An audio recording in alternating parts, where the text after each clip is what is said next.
Hola a todos, soy Andrés Felipe Flores y bienvenidos a un nuevo capítulo de Al día con las guías en tutorías Medicina Interna. En esta ocasión estaremos haciendo un resumen ejecutivo en menos de 20 minutos de la GINA 2025 acerca de asma. Recuerden que si quieren ver el video completo y el resumen completo de la guía, ese video ya está disponible, el link se los dejo en la descripción. Recuerden que si quieren apoyar este tipo de contenido, pueden suscribirse, dejar un like y darle a la campanita. Además, aprovecho para invitarlos a seguirme en mi Instagram personal, @andresf.med, por donde estoy compartiendo con ustedes muchísimo contenido académico. Y aprovecho la ocasión para invitarlos a adquirir mi diplomado de medicina interna que está disponible en la plataforma de Medi, el cual ya tiene una versión 2025.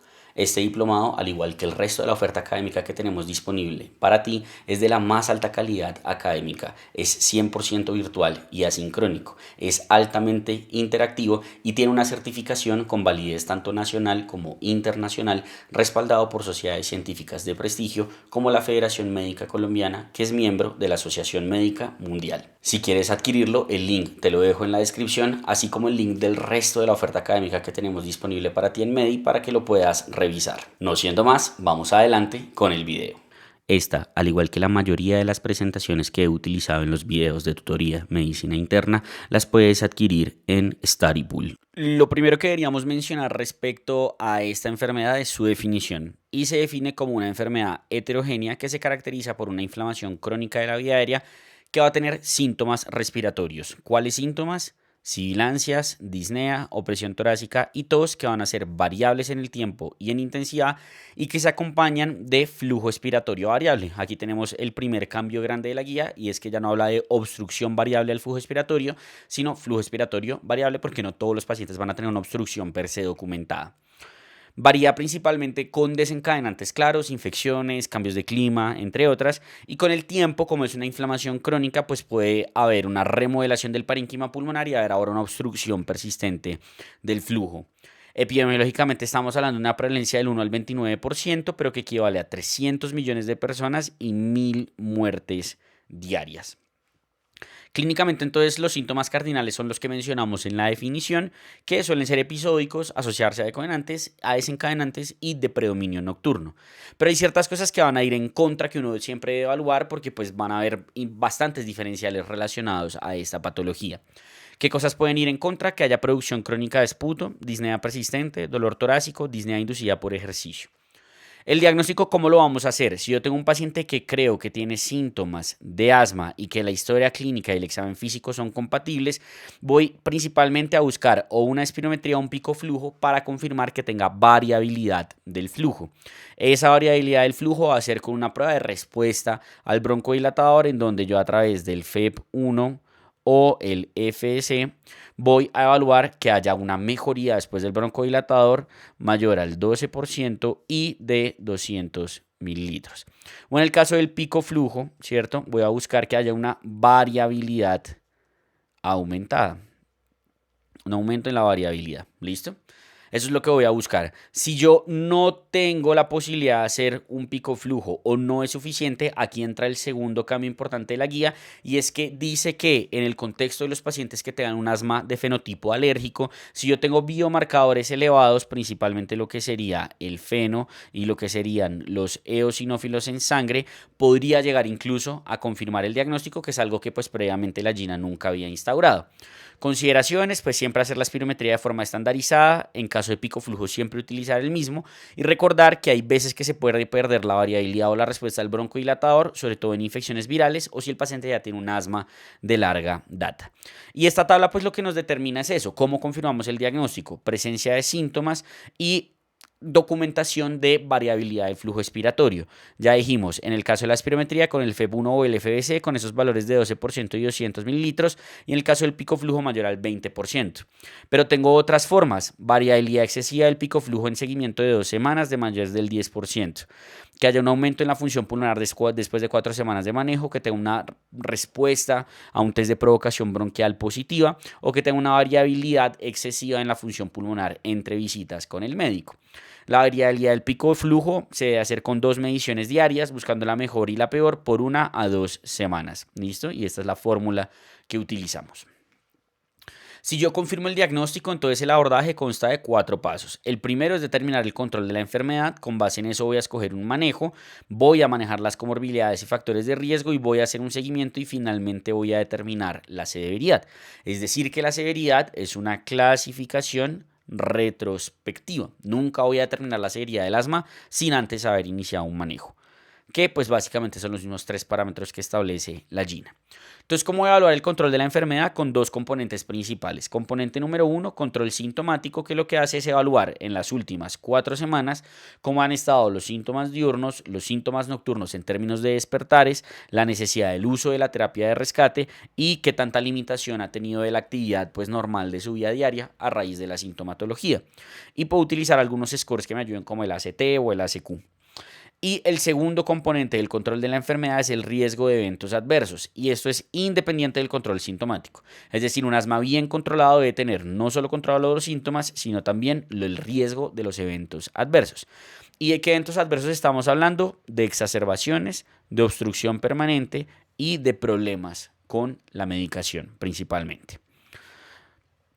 Una vez yo establezco entonces el control, lo que voy a determinar es el manejo. Y el manejo va a tener un componente no farmacológico y un componente farmacológico. El componente no farmacológico, pues es este que estamos viendo acá: cesación de tabaquismo y vapeo, actividad física, rehabilitación pulmonar, erradicar y identificar exposiciones, dieta saludable y pérdida de peso, ejercicios de respiración, manejo de emociones y estrés.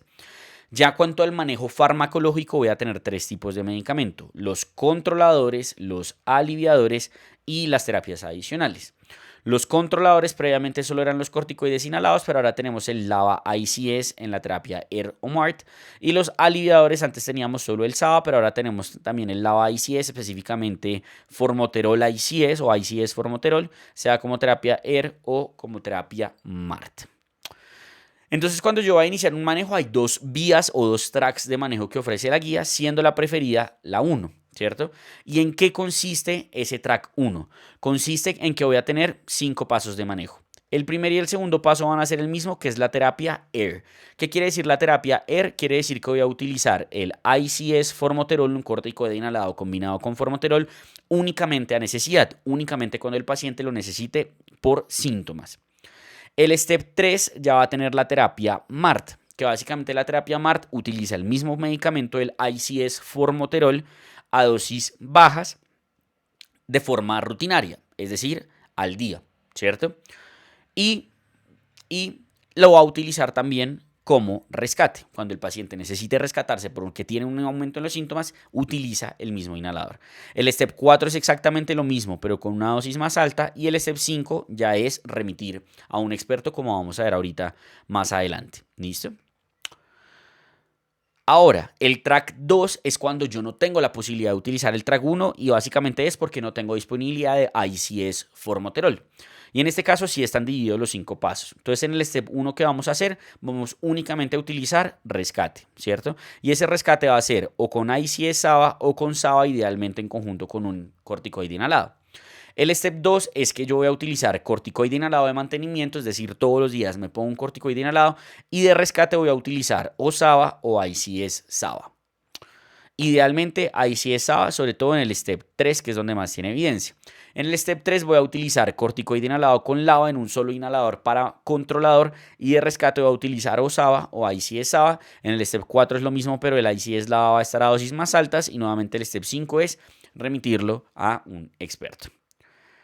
¿Cuál debería elegir de estas alternativas? Pues ya dijimos que el track 1 es el ideal, pero por qué paso a empezar va a depender precisamente de ese control de la enfermedad que yo haya determinado. Por eso es lo primero que evalúo. Fíjense cómo si el paciente tiene síntomas diarios, se despierta una vez a la semana o más, o tiene una exacerbación reciente, voy a empezar en un step 4.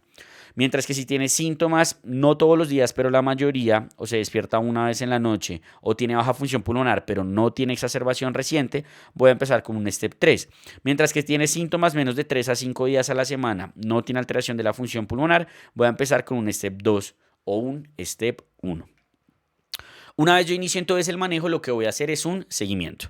Y ese seguimiento se hace cada 1 a 3 meses y luego cada 3 a 12 meses. En ese seguimiento voy a evaluar el control de la enfermedad, ¿cierto? Pero también voy a estar haciendo espirometrías de control, picoflujos de control, para determinar, ojalá, el mejor pico flujo y FEV1 del paciente, que se suele dar a los 2 meses de iniciar el tratamiento. Recordando que el FEV1 no se correlaciona con el control sintomático, es decir, yo siempre tengo que estar evaluando ese control de síntomas y ese control de eventos adversos o de riesgo de eventos adversos. Idealmente lo mejor sería que los pacientes tuvieran un pico flujo de forma ambulatoria para estarse monitorizando. Siempre determinar el control de la enfermedad, pues no solo para ver cómo sigue el paciente, sino también para ver qué hago con el manejo. Yo puedo considerar o bajarle al manejo o subirle a la intensidad del manejo. Voy a desescalonarlo en general cuando haya un adecuado control y haya una adecuada respuesta en pruebas de función pulmonar por 2 a 3 meses. Y ahí lo que hago es bajar de step, ¿cierto? Del paso que estoy utilizando dependiendo del track que esté usando, pero lo más importante es que nunca voy a suspender el corticoide inhalado. Voy a buscar la dosis mínima necesaria. Y el escalonamiento pues puede ser a largo plazo porque el paciente definitivamente no se controló, a corto plazo si necesita un aumento solo por un periodo definitivo de tiempo, como por ejemplo cuando le da una infección, o día a día, que sería la terapia AIR. Hay otras estrategias para ajustar manejo, pero en general no están muy bien validadas y la guía no hace una recomendación formal en relación a las mismas. Entonces yo determino el control, inicio el manejo y hago seguimiento. Como les dije, lo último que voy a hacer es determinar la severidad. ¿Por qué? Porque la severidad se define como cuál es el manejo que yo necesito para lograr un control de la enfermedad. Y así voy a hablar de leve en step 1 y 2, moderada en step 3 y 4 y severa en step 5. Pero la guía recomienda no utilizar ni leve ni moderada. Es decir, que yo únicamente me voy a preocupar cuando llego al step 4 y mi paciente no tiene un adecuado control de la enfermedad. Cuando yo estoy en ese escenario, step 4, paciente con un mal control de la enfermedad, estoy frente a lo que conozco como un asma difícil de tratar. Y aquí, ¿qué es lo que tengo que hacer? Evaluar si ese mal control es por factores externos a la enfermedad. Que el paciente no se esté tomando bien la medicación, que tenga error en la técnica del inhalador, que no tenga una buena adherencia, que tenga una comorbilidad que no está bien compensada. Si yo resuelvo todo eso y el paciente sigue con un mal control de la enfermedad, ahora sí hablaría de un asma severo. ¿Listo? En los términos de asma intermitente, leve persistente y todo eso, pues ya no se deberían utilizar. Entonces, ¿qué debería hacer yo como médico cuando me enfrento a un paciente con un asma difícil de tratar? Lo primero es confirmar que efectivamente tenga diagnóstico de asma, porque hasta el 50% de los pacientes pueden tener un diagnóstico erróneo. Lo segundo es evaluar si tiene factores contribuyentes y lo tercero es optimizar el manejo. ¿Qué puedo hacer yo? Por ejemplo, pasarlo a un step 5 subiéndole la dosis de la ICS LAVA, o por ejemplo adicionándole otro medicamento como un antileucotrieno, como un antimuscarínico de larga acción, entre otras. Y después de hacer todo eso y optimizar todos los factores de riesgo, las comorbilidades, optimizar el manejo del asma, si a los 3 a 6 meses el paciente persiste con un mal control, tiene diagnóstico de asma severo, y ya el asma severo sí implica una remisión a un especialista. ¿Qué va a hacer el especialista? El especialista va a hacer nuevamente lo mismo, ver si toca hacer algún diagnóstico adicional, si alguna prueba adicional, pero fenotipificar al paciente. Y lo va a fenotipificar en cuanto a si tiene o no marcadores de inflamación tipo 2. ¿Cuáles son esos marcadores? Eosinófilos mayores a 150, feno mayor a 20, eosinófilos en esputo mayor a 2% o evidencia clínica de asma mediada por alergenos. Si el paciente tiene un fenotipo tipo 2, digamos que las opciones terapéuticas que le puedo ofrecer son muy diferentes al que no lo tiene. De ahí la importancia de hacer esto. Y como estos marcadores se ven reducidos por los corticoides, tanto inhalados como sistémicos, idealmente debería ser sin corticoides orales o por lo menos 1 a 2 semanas después de su suspensión. ¿Listo? E incluso se debería considerar repetir hasta 3 veces los mismos para estar seguros si estamos o no frente a un fenotipo de inflamación tipo 2. ¿Por qué? Porque el fenotipo va a impactar en el manejo, como decíamos. Cuando yo tengo un fenotipo tipo 2, además de mejorar la adherencia y hacer otras pruebas y considerar manejos dirigidos a enfermedades que se asocian al fenotipo tipo 2, como enfermedad respiratoria exacerbada por aspirina, como aspergilosis broncopulmonar alérgica, como rinocetis o como atopía, que puedo utilizar manejos dirigidos a esas comorbilidades, ya en el manejo específico del asma que tiene inflamación tipo 2, voy a considerar el uso de biológicos. ¿Listo? Biológicos, anti-IgE, anti-interleuquina 5, antirreceptor de interleuquina 4 o anti-TSLP. Si mi paciente tiene un fenotipo no tipo 2, además de mejorar la de la herencia y buscar otras cosas, voy a considerar algunos biológicos como el antirreceptor de interleuquina 4 o anti-TSLP y otros medicamentos como antimuscarínico de larga acción y acitromicina. Aquí no puedo utilizar ni anti-IgE, ni anti-interleuquina 5, ni antirreceptor de interleuquina 5. Y si nada de eso sirve, pues ya puedo considerar corticoides orales sistémicos, inclusión de ensayos clínicos como termoplastia bronquial, entre otras. ¿Cómo voy a escoger el medicamento? Pues va a depender no solo del fenotipo, sino de las características del paciente. Los anti-IgE van a ser especialmente para los pacientes que tienen asma alérgico, que tienen un fenotipo 2 con una confirmación de alergia. Los anti-interleuquina 5 o antirreceptor de interleuquina 5 va a ser asma eosinofílico, es decir, marcadores de inflamación tipo 2 con un componente no alérgico, pero sí eosinofílico, feno, eosinófilos en esputo o eosinofilia. Los anti-interleuquina 4, receptor de interleuquina 4, que sería el dupilumab, es sobre todo para los pacientes que tienen uso o son dependientes de corticoides orales sistémicos, independiente de si son o no fenotipo 2. Y el anti-TSLP es como el que le pega a todo porque no requiere ninguna especificación. Sirve para todo el mundo. Es más efectivo cuando tiene fenotipo 2, pero puede servir para el paciente que no tiene fenotipo 2. Y una vez uno inicia pues el tratamiento, lo que uno hace es evaluar o hacer un seguimiento. Ese seguimiento en general mínimo requiere 4 meses del tratamiento. Si no ha mejorado absolutamente nada, le cambio el biológico. Si ha mejorado, lo extiendo por 6 a 12 meses y a los 12 meses ya puedo empezar a considerar si puedo reducir o no algunos medicamentos. Y finalmente, ¿qué hacer con las exacerbaciones? Lo primero es entender qué son. Las exacerbaciones son un aumento en la sintomatología con una afección en la función pulmonar que llevan a un cambio en el manejo y suelen tener un claro desencadenante. El manejo inicial debería ser en el hogar mediante el plan de acción que todos los pacientes con asma deberían tener en su mano y ya si ingresa al hospital pues uno hace el abordaje.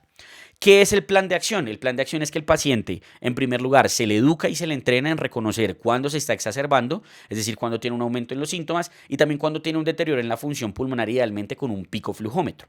Si el paciente dice, estoy frente a una exacerbación, lo que va a hacer es optimizar su manejo, tanto de rescate como controlador.